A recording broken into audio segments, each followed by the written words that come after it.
जिला नारायणपुर, दंतेवाड़ा, बीजापुर एवं कोंडागांव का डीआरजी टीम नक्सल सर्च अभियान के लिए रवाना की गई थी।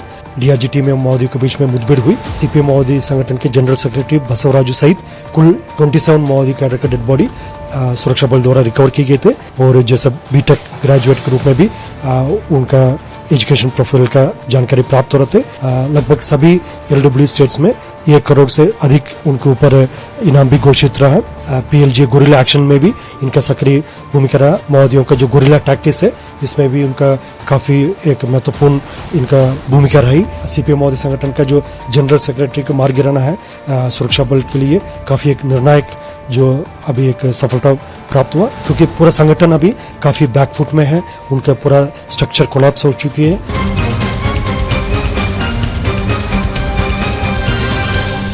छत्तीसगढ़ के नारायणपुर जिले के अबुझमाड़ इलाके में सुरक्षा बलों और माओवादियों के बीच रुक रुक कर चल रही मुठभेड़, जिसमें कल 27 और आज 5 नक्सलियों के मारे जाने की खबर है। वहीं मुठभेड़ में 1.5 करोड़ का इनामी माओवादी बसवा राजू भी मारा गया। आइए जानते हैं कि आखिर बसवा राजू, जिसे केशवराव नरसप्पा गजानन और बसवा राजू के नाम से भी यह जाना जाता था, यह पिछले 35 सालों से माओवादी संगठन की केंद्रीय कमेटी का सदस्य था। इसके साथ ही इस पर 1.5 करोड़ का इनाम भी घोषित था।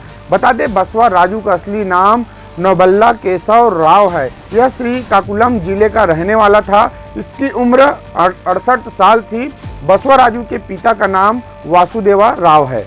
दरअसल नक्सली बसवा राजू नवंबर 2018 में सीपीआई माओवादी का महासचिव बना। वह नक्सली संगठन का महासचिव था और छत्तीसगढ़ के अबुझमाड़ में काफी सक्रिय था। बम बनाने में काफी माहिर माना जाता था बसवा राजू को, जो कि बीटेक डिग्री धारक था और इंजीनियरिंग में शिक्षित होने के कारण नक्सलियों के लिए बम बनाने और गुरिल्ला युद्ध की रणनीति तैयार करने में माहिर था। वह संगठन के लिए विस्फोटक और हथियार डिजाइन करने में भी विशेषज्ञ था। बसवा राजू ने श्रीलंका के तमिल संगठन लिट्टे एलटीटी से गुरिल्ला युद्ध और विस्फोटकों की ट्रेनिंग भी ली थी, जिसने उस नक्सली गतिविधियों और खतरनाक प्लानिंग बनाने में माहिर इसे बना दिया था। बसवा राजू हमेशा अपने पास AK-47 राइफल रखता था अपनी सुरक्षा के लिए। वह 24 सालों से पोलित ब्यूरो सदस्य के तौर पर काम कर रहा था। उसने पार्टी के केंद्रीय सैन्य आयोग के प्रभारी के तौर पर भी काम किया है।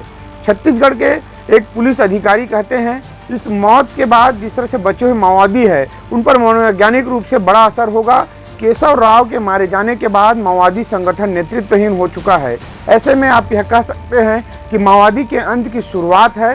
गृह मंत्री अमित शाह ने 31 मार्च 2026 तक देश से माओवाद के खात्मे की जो समय सीमा तय की है वह अब पूरा होता नजर आ रहा है। जिला नारायणपुर, बीजापुर एवं दंतेवाड़ा का सीमावर्ती अबुझमाड़ के जंगल में प्रतिबंधित एवं गैरकानूनी सीपीएम माओवादी संगठन के जनरल सेक्रेटरी बसवराजू एवं अन्य सीनियर कैडर की उपस्थिति के आशंका के आधार पर जिला नारायणपुर, दंतेवाड़ा, बीजापुर एवं कोंडागांव का डीआरजी टीम नक्सल सर्च अभियान के लिए रवाना की गई थी। अभियान के दौरान आज दिनांक 21 मई को प्रातः 7-8 बजे से लेकर लगातार डीआरजी टीम एवं माओवादियों के बीच में मुठभेड़ हुई। मुठभेड़ के उपरांत सीपीएम माओवादी संगठन के जनरल सेक्रेटरी बसवराजू सहित कुल 27 माओवादी कैडर का डेड बॉडी सुरक्षा बल द्वारा रिकवर की गए थे। घटनास्थल से काफी बड़ी संख्या में AK-47, SLR, इंसास, कार्बाइन जैसा ग्रेडेड वेपन्स भी बरामद किए गए थे। आसपास इलाका में अभी भी सर्चिंग जारी है। मुठभेड़ में जो मारा गया है सीपीएम माओवादी संगठन के जनरल सेक्रेटरी विगत लगभग 40-45 वर्षों से काफी एक हार्डकोर कैडर के रूप में नक्सल संगठन में सक्रिय थे और विगत 2-3 वर्षों से सीपीएम माओवादी संगठन का जनरल सेक्रेटरी के रूप में तब गणपति जो 25 वर्ष तक उन्होंने जनरल सेक्रेटरी रूप में थे। उसके पश्चात 2022-23 से बसवराजू जनरल सेक्रेटरी रूप में काफी सक्रिय रूप में जितना भी जो सुरक्षा बल के खिलाफ जो वारदात हुआ, घटना हुआ और अन्य जितना भी माओवादी संगठन द्वारा क्षेत्र के जनप्रतिनिधि से लेकर सुरक्षा बल के जवानों से लेकर अन्य जितना भी बड़ी बड़ी वारदात रहा, सब में इनका सक्रिय भूमिका रहा, इनका कॉन्स्पिरेसी में शामिल रहा और मूलतः रहने वाला श्रीकाकुलम जिला आंध्र प्रदेश का और अभी वर्तमान में एज प्रोफाइल उनका लगभग 70 ईयर्स का है और जैसे बीटेक ग्रेजुएट के रूप में भी उनका एजुकेशन प्रोफाइल का जानकारी प्राप्त हो रहे थे। सभी संपूर्ण जानकारी का हम तस्दीक भी कर रहे हैं और सीपीएम माओवादी संगठन का जनरल सेक्रेटरी रहने के नाते उनके ऊपर लगभग सभी एलडब्ल्यू स्टेट्स में 1 करोड़ से अधिक उनके ऊपर इनाम भी घोषित रहा और वारदात के हिसाब से देखा जाए तो लगभग 150-200 वारदात से अधिक इनका भूमिका रहा प्रत्यक्ष रूप से या अप्रत्यक्ष रूप से, और संपूर्ण इनके बारे में प्रोफाइल और जैसे मुठभेड़ में मारा गया अन्य माओवादियों का भी जानकारी हम इकट्ठा कर रहे हैं। इसकी विस्तृत जानकारी जैसा अतिरिक्त हमको पूरा संपूर्ण जानकारी मिल जाए उसके उपरांत हम जारी करेगा, क्योंकि विगत लगभग 40-45 वर्षों से सीपीएम माओवादी संगठन में जो सक्रिय रूप में कार्यरत थे, और जैसा सेंट्रल मिलिट्री कमीशन का भी उन्होंने पूर्व में इंचार्ज रहा है, उसी हिसाब से देखा जाए तो ये ऑर्गेनाइजेशन का कार्य के साथ साथ जो मिलिट्री एक्शन है, जो पीएलजी गुरिल्ला एक्शन में भी इनका सक्रिय भूमिका रहा। आईडी से लेकर जितना भी जो माओवादियों का जो गुरिल्ला टैक्टिक्स है, इसमें भी उनका काफी एक महत्वपूर्ण इनका भूमिका रही विगत कई वर्षों से। और जैसा घटनाक्रम के हिसाब से देखा जाए तो मतलब एलडब्ल्यू स्टेट्स में लगभग सभी स्टेट्स में इनका प्रत्यक्ष रूप से या प्रत्यक्ष रूप से सभी घटनाक्रम में इनका भूमिका रहा, और खासतौर पर दंडकारण स्पेशल जोन कमेटी इलाका में उनका अधिकतम समय इनका प्रेजेंस रहा, उनकी गतिविधि रहा। और इस संबंध में संपूर्ण और प्रोफाइल हमको सभी अलग अलग एजेंसी से अलग अलग स्टेट से भी हम इकट्ठा कर रहे हैं। जैसे जानकारी मिल जाए उसी हिसाब से हम एक डिटेल बुलेटिन भी जारी करेगा। हम मुठभेड़ के संबंध में जो डिटेल जानकारी जैसा अभियान संपूर्ण होने के बाद हम जारी करें, क्योंकि अभी भी सर्चिंग अभियान जारी है। सुरक्षात्मक कारणों से हम सभी डिटेल सभी खुलासा नहीं कर सकता, लेकिन जैसे सीपीएम माओवादी संगठन के जनरल सेक्रेटरी जो पूरा संगठन का नंबर 1 कैडर है, जो पूरा देश में जो माओवादियों का सरगना है, यदि उनको मारा जाना तो मतलब निश्चित रूप से सुरक्षा बल द्वारा काफी बहादुरी से और टैक्टफुली इस अभियान को संचालित की गई थे।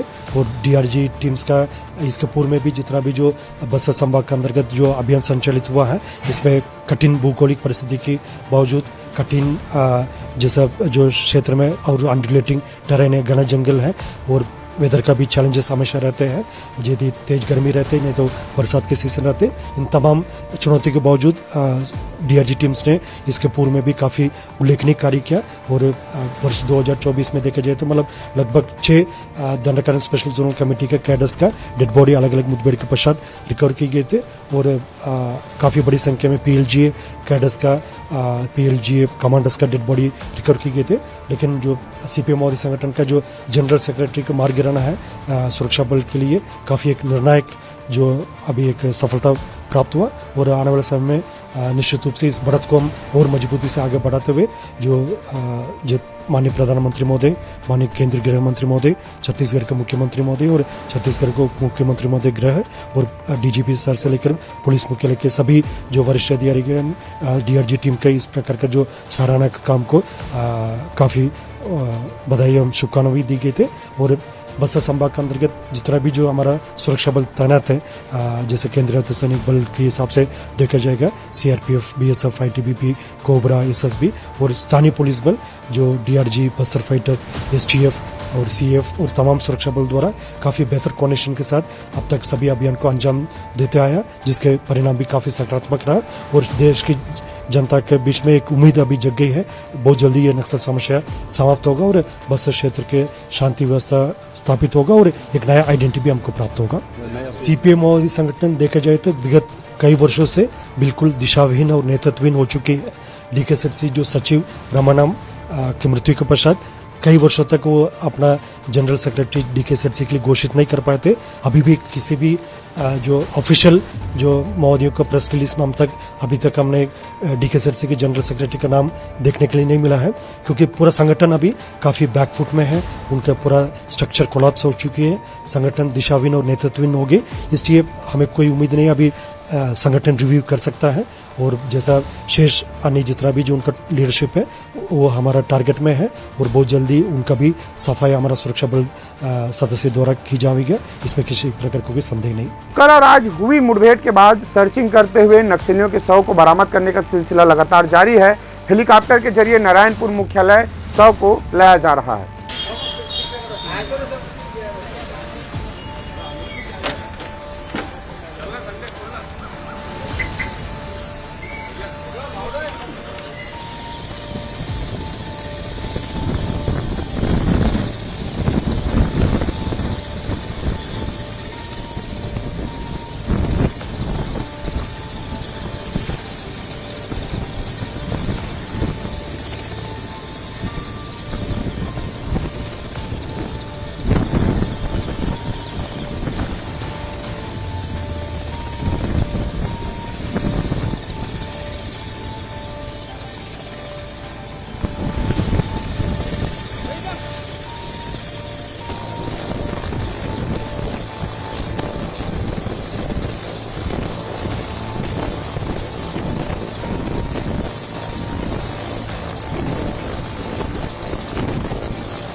नक्सलियों के बढ़ते कुनबे को लेकर यह माना जाता था कि अशिक्षित लोग जो स्कूल नहीं गए हैं, जो शिक्षा से काफ़ी दूर रहे हैं, वही लोग नक्सलियों के ग्रुप में शामिल होते हैं, उनके साथ मिलकर उनके जो आज्ञा का पालन करते हैं। लेकिन जिस तरह से लगातार जब कई ऐसे इनामी नक्सली मारे जा रहे हैं और उनके जब पता तलाश जब किया जा रहा है उनके बारे में, तब पता चल रहा कि तमाम जो मारे जा रहे नक्सली है वो डिग्रीधारी है, कोई इंजीनियरिंग की पढ़ाई किया है, तो कोई बड़े बड़े विश्वविद्यालय से पढ़कर भी इस नक्सल, कोई डॉक्टर है, ऐसे भी लोग नक्सलियों के मांद में उनके साथ मिलकर काम करते नजर आ रहे हैं। तो बड़ा सवाल आखिरकार यह है कि पढ़े लिखे शिक्षित होने के बावजूद इस नक्सलियों के साथ मिलने की, उनके माओवाद के संगठनों में शामिल होने की आखिर क्या ऐसी वजह रही होगी जो कहीं ना कहीं छत्तीसगढ़ की विकास में एक बाधा माना जाता है, नक्सली और माओवाद। तो कहीं ना कहीं एक बड़ा सवाल यह उठता है कि पढ़े लिखे और शिक्षित लोग ऐसे नक्सलियों के समूह पे क्यों शामिल हो रहे हैं और कैसे आखिर ये शामिल हो रहे हैं।